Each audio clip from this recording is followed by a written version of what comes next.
to the ecosystem itself. Looking at her thriving green garden, with birds living and flourishing, she feels that she's found her path forward. The scene transitions to the outskirts of Silver City, where the witches have set up their camp near the mountains. Everyone is now in their balloon, ready for the next phase of their mission. As they're flying down, Anna tells Lightning to come inside the balloon and rest since there are no demons around. But Lightning energetically states that she can fly as long as she wants. Wendy turns to her and asks if she's feeling nervous. Lightning denies it, and confidently states that she's fully prepared to steer the nuke in the right direction, especially since she's practiced so many times, and the Silver City castle is so large, there's no way she'll miss. Wendy, however, advises her not to be careless. She reminds Lightning that safety is their top priority, and reassures her that the recent issues with the devils were not her fault, so she should not feel accountable for anything. Lightning quickly denies having any such thoughts, while Wendy can tell that she has been feeling down lately ever since that encounter with the demons. So she reassures Lightning once again that she should not worry about anything as she's not bad at combat, but just a bit inexperienced. Anna also agrees and states that most witches do not come near to Nightingale when it comes to fighting experience. They further tells her that no one is blaming her, so she does not have feel bad about anything and make things difficult for herself. Maggie joins the scene, quickly reporting that the inner district of the capital is now within sight. As everyone takes in the magnificent view, they are left awestruck by how they can see everything so clearly. Wendy then reflects on their past experiences, noting that when they first met Soraya and Echo, this area was considered the most dangerous part of Grey Castle. It was tough on witches, with one being executed nearly every month at the Outer District plazas, and staying there even for one extra day was another day of watching fellow sisters suffer. Meanwhile, Lightning is giving herself a pep talk as they are about to nuke the shit out of this city. She thinks to herself that if bombing Timothy is all she has to do in order to make a change, she's ready to do it. As they hover directly above the city, Wendy tells everyone to get the bomb ready and open the doors. The moment everyone's been waiting for arrives, and the nuke begins its descent. The team cheers for Lightning, shouting that it's now all up to her. Lightning quickly accelerates and positions herself right over the nuke as it heads towards the main castle. Once she steers the nuke into the correct trajectory, she yanks the parachute from the missile, allowing it to descend even faster, and she herself starts flying off into the other direction, because the prince has instructed her to not look at the bomb once it explodes. But naturally, she just can't resist the urge to look at the bomb before it explodes, because she wants to see the downfall of Timothy before her own eyes. When the bomb hits, it erupts with a colossal explosion. The civilians around the town are stunned by the massive bang. They watch in shock as smoke billows from the castle and the entire building starts to shake. Even Timothy, sitting inside, feels the shockwave. Panic spreads through the chamber as everyone wonders if it's an earthquake. Timothy then quickly yells at everyone, telling everyone to shut up and demands to be escorted to the basement. The knight standing around quickly promises to protect their king, and Timothy quickly starts heading toward the basement without wasting any time. Debris continues to rain down, and Timothy grits his teeth out of annoyance. He's fuming at the thought that only a massive amount of snow powder could have caused such destruction, and he's irritated by how Roland managed to get his hands on such a powerful alchemy weapon. Timothy suspects that Garcia might have given it to Roland before leaving Clearwater. As soon as he thinks this, he can't shake the possibility that Roland and Garcia might be teaming up against him. But he's baffled by how they managed to smuggle so much snow powder in the castle to make such a big bang. He grabs one of his knights by the collar and orders him to rally the other knights and search the whole district. They need to check the sewers, gardens, sheds, and anywhere else snow powder might be hidden. He also tells them to arrest anyone who looks even a little suspicious, no matter their rank. And he insists that every last servant and maid in the castle gets searched. Nobody's getting a pass. Timothy's knight quickly runs off to carry out the orders, while Timothy himself just trembles in utter frustration, biding his time to respond to Roland and send a clear message that he's not as invincible as he thinks. But the thought of Roland smiling after this little sweet victory is really getting on his nerves. He punches the wall in utter frustration, replaying Roland's threat letter about the end of his rule over and over in his head. Meanwhile, back in Border Town, we see Honey's pigeon perched on the window. Apparently, it just delivered the message from Theo, who is already stationed at Silver City to report about the Operation Eastern Wind 00, and the letter confirms the successful execution of the mission. It explains that since the castle was quickly placed on lockdown after the nuke dropped, they didn't manage to investigate the effects of the explosion. However, by nighttime, nearly every citizen knew about the incident, and all the pubs, hotels, and plazas around the city were buzzing with the same discussion. Many now believe that Timothy died in the blast, and people are starting to think that Roland killed him, especially since our prince had already sent that threat letter to Timothy. Everyone's now thinking our boy might soon become the new ruler of the kingdom. The letter further explains that the elite territories are mostly silent, and the castle's reaction was very quick, hinting that Timothy Wimbledon is likely still alive. Also, there's talk that the attack came from the sky, with some citizens claiming they saw a white object drop on the capital at incredible speed. All in all, if word spreads that the attack was Roland's punishment for Timothy's tyranny, many people will believe it. You see, reports about Timothy's oppressive orders are already circulating, and compiling them into a solid case will be quite effective. Theo further writes that through this rumor mill, the message will reach every citizen's ear. Plus, Theo is also keeping an eye on the soldiers stationed in the east, but Timothy should be preoccupied with his current troubles, so there is nothing much to worry about. Seems like all of the news in the letter is quite satisfactory, and the prince believes that if Eastern Wind 001 can really push Timothy to deploy his troops, it will be a huge win. Now he just has to wait for the witches to return. It's been days since he's seen Anna, and nobody's been sneaking fish snacks from his drawer, which is something he's finding hard to get used to. Suddenly the door creaks open, and Knight Carter rushes in, reporting that 2 fleets have arrived at the docks, and they are Margaret's merchants apparently. He adds that some recruiters who had been sent to the southern region have returned with 400 to 500 refugees. The city hall is following the assigned plan of virus testing before allowing anyone inside. The scene then cuts to the labs, where Charles looks out the window, noting how unusually busy the docks are today. Meanwhile, his senior is absorbed in his own work. His junior then tells him to get some sleep, but the senior says he's fine. He mentions that it only took a few pages of reading for him to realize he knows nothing about the world.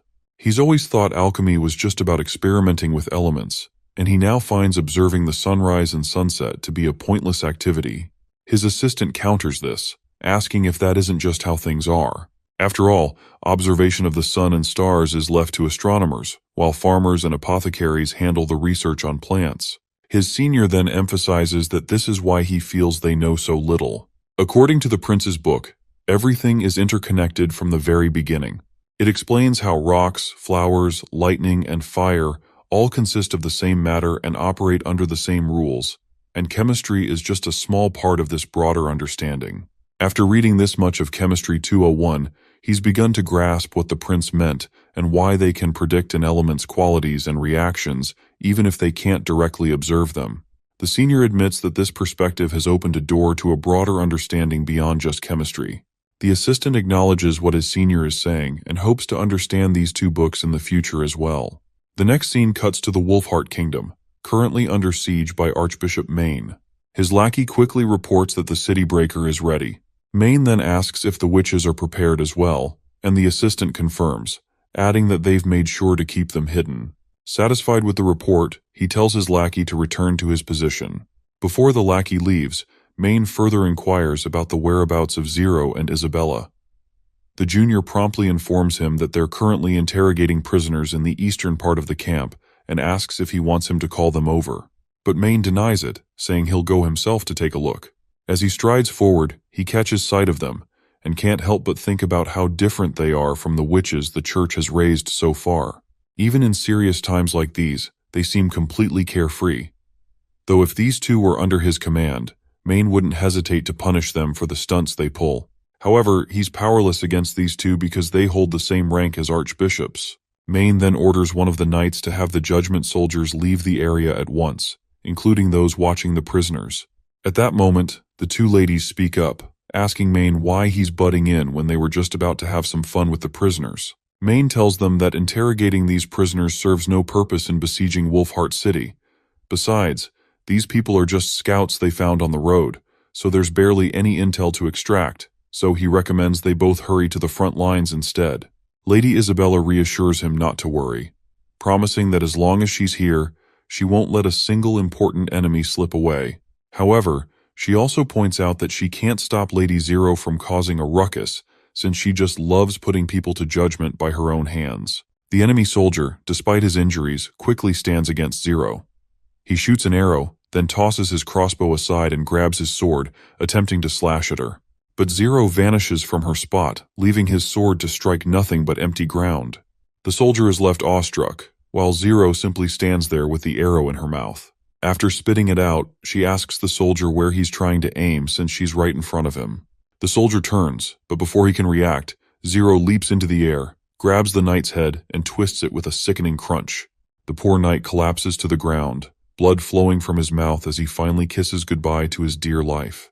Zero then turns to the remaining captives, casually stating that they're next. By the way, did you notice these women have pointy ears? That means there are elves in this world too, though we don't know much about them yet. But let's hope we find out soon. The other captives, terrified out of their minds, start running for their lives. But Zero springs into action, catching one poor guy with a strange aura that literally chokes him to death. Once he's dead, the aura she threw at him pops out of his lifeless body, and she turns to another captive, who's absolutely losing his mind before he meets his end as well. Zero looks at him closely, and with a creepy calm over her face, tells him that God has revealed everything to her. She knows his parents were farmers who were recruited into the army's scout division under the orders of the Wolfheart King. When they returned to report, they weren't allowed back home, and they were sent straight back to the front. She gently places her hand under his chin like a caring mother and reveals the harsh truth, which is that he wasn't sent back to his family because that no longer existed. His father, mother, and siblings were just like him, used up and discarded by the Wolfheart King. She further explains in detail that his father died in an accident while fixing the walls, and his mother was punished with whipping during manual labor and is now in critical condition. The boy begins to cry, trying to deny what she's saying and dismissing it as nothing more than a lie.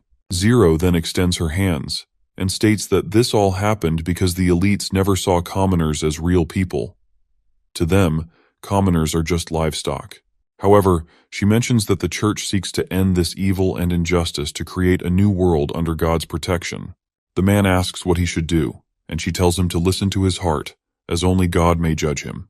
He responds that he's willing to do anything she tells him, but he needs her promise that she'll save his mother. In response, she pulls out a weed-like grass and tells him to eat it, assuring him it will help calm his emotions. The desperate man quickly begins to eat the weed, but his face soon goes pale, and he finds himself choking, blood gushing from his mouth as he dies on the spot. As he collapses with a thud, she turns to Maine and asks if this method of judgment reminds him of how Archbishop Heather used to punish. Maine, visibly annoyed, asks why she had to trick him and poison him. If it had been Heather, she would have made sure to turn him into a loyal follower rather than a corpse. Zero then points out that everything she told him about his family was a bunch of hot air, and if he had found out the truth later, he would have been furious and could have caused trouble for the church. She then tells Maine to trust her, as everything she does is for the church. Despite her reassurances, Maine looks deeply disturbed by her actions and simply walks off. He tells her that the attack will begin soon, instructing her to get ready, stick with the plan, and make sure to deal with the Wolfheart King and the Queen of Clearwater. Confidently, Zero responds that they're surely going to die, because with her and Isabella on the church's side, there's no way the Wolfheart forces will escape. A short while later, the city breaker is fired. The giant fireball crashes into the wall, shattering it completely with a single blow. As the knights charge forward, Zero and Isabella stand atop a hill, observing everything closely. Zero notes how mortals can't win against demons, which is why the church created the Divine Punishment Army. Isabella also points out how the Wolfheart army must now defend against their holy soldiers, only to be turned into mere flesh. Isabella then suggests helping to clear the battlefield early, but Zero reminds her that they'll win easily regardless. They should save their powers for the main objective ahead. Isabella agrees, but is curious about why Zero toyed with that scout, especially since Archbishop Maine didn't seem too pleased about it. She worries that Maine might not be fond of such judgment, and that she might end up on his bad side. Zero smiles and says that if Maine gets upset, it will be because he hasn't become Pope yet. Once he ascends to the highest floor of the Holy Archives, he'll understand that this is the true way to salvation. She further adds that God has never descended upon their world. Instead, he has fabricated a grand goal for them to chase, and everyone craves the god's blessings, something she thinks is akin to the judgment they've seen earlier. She further points out that God has never guaranteed whether the goal is real or if they're just wandering aimlessly. Yet, they're still willing to throw everything away just to meet the god.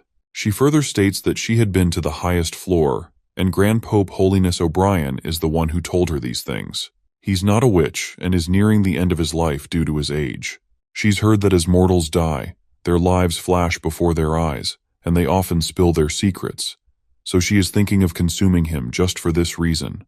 Isabella says she can't do that, to which Zero responds, "Of course she can't, and even Maine would be furious." She reassures her friend not to worry, saying she knows her boundaries. Isabella reflects that after consuming so many people, she doesn't think there's much left in this world Zero hasn't experienced. She's never focused on anything in particular, so everything she does is purely for fun, and her sense of fun is quite morbid. It's not clear exactly how she consumes humans, but it seems likely that the aura-like thing we saw earlier is how she devours their life force. Suddenly, a massive explosion occurs, scattering all the soldiers in the area. They're getting burned alive from the blast. Zero quickly perks up, wondering if these are the alchemy weapons they've been using. They seem pretty powerful and effective against demon beasts. Isabella adds that there are many more stones of divine judgment behind the wall, and 2 of them are quite significant. She's banking on the idea that these belong to some important people. Zero looks pleased to hear this and decides it's time to head down. But her friend reminds her that these people aren't the Wolfheart King or the Queen of Clearwater, and the strongest energy sources are still in the castle, so she asks her friend if she is sure she wants to go down. Zero gives her friend a quick wink and says that an easy win is better than an expensive one, so she'll help out a bit. The scene cuts to Garcia at the dock, just stepping off her ship.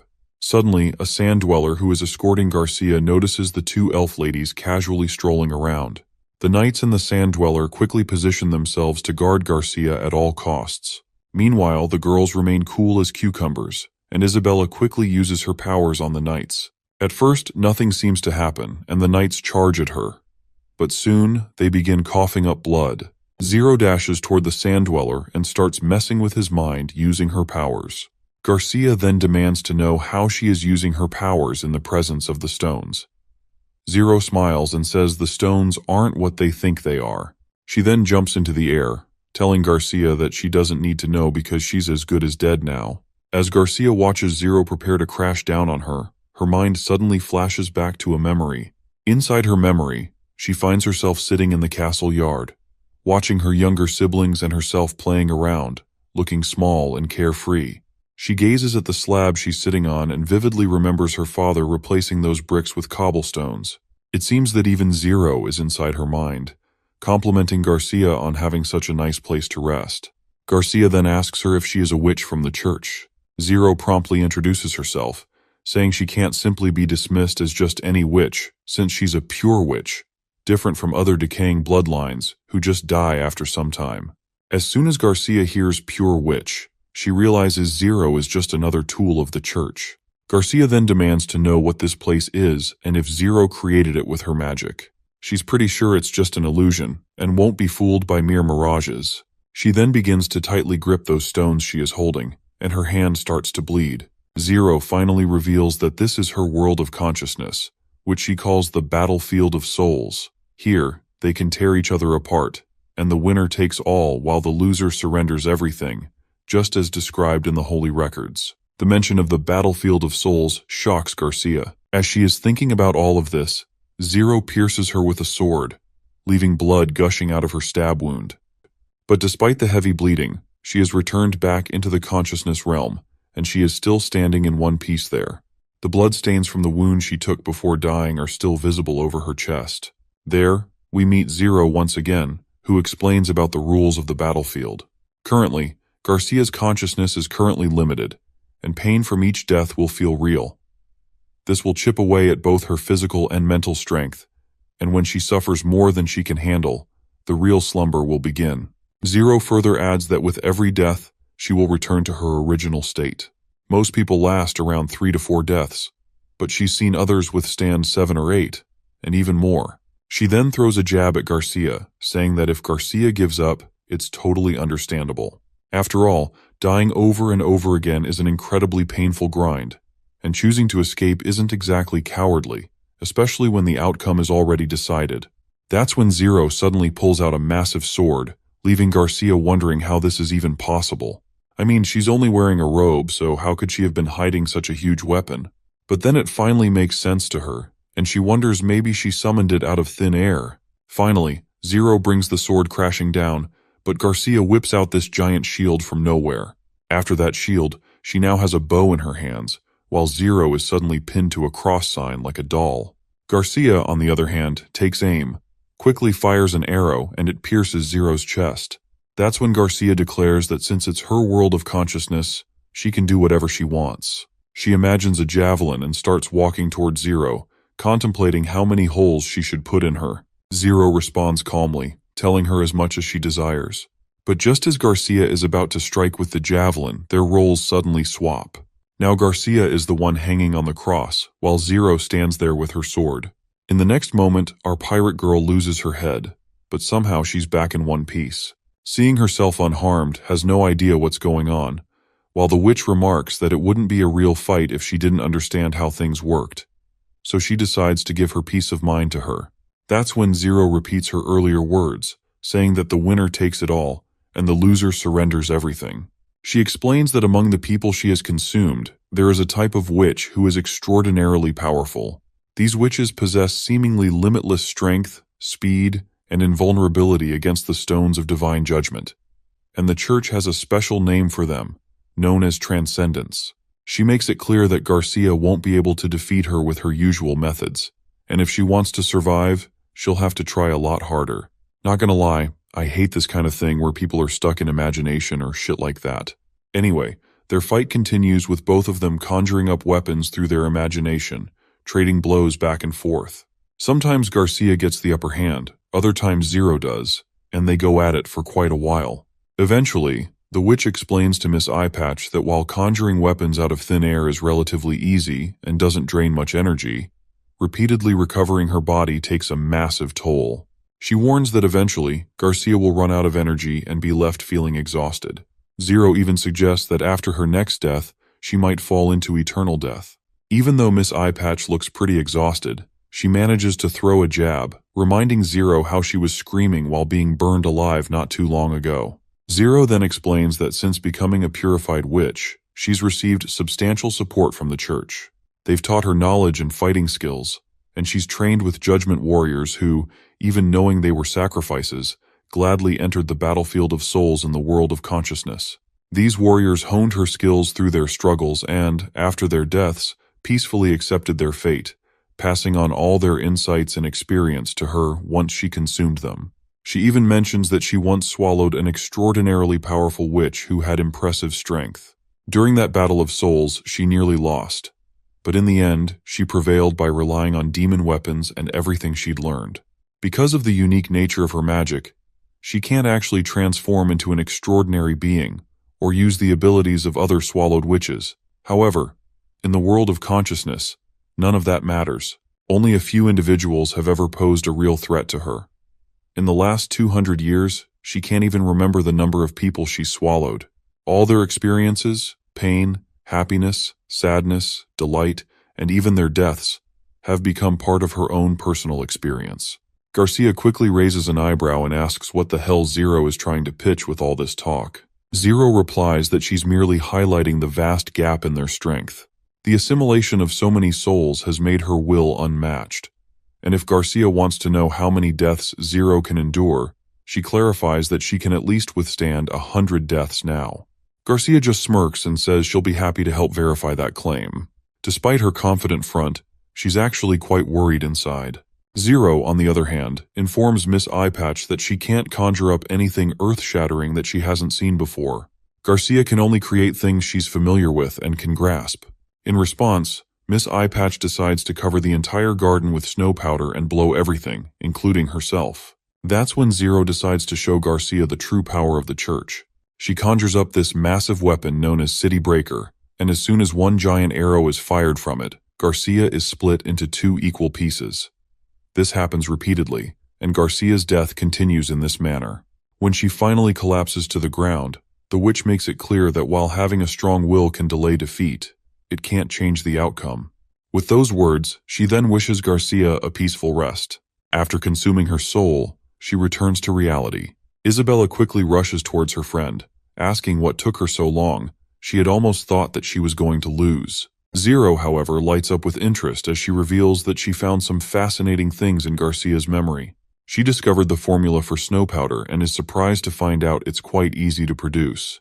Isabella then suggests they head back to the Holy City to report this discovery to Pope O'Brien. She adds that with Garcia dead, the enemy soldiers will eventually fall to the Judgment Army, so there's nothing to worry about. But before they can start walking, Isabella tells Zero to wait. Of course, Lady Zero looks back and asks what's wrong. Isabella notices that while her friend hasn't changed physically, the look on her face has shifted quite a bit. Nevertheless, they begin to walk away.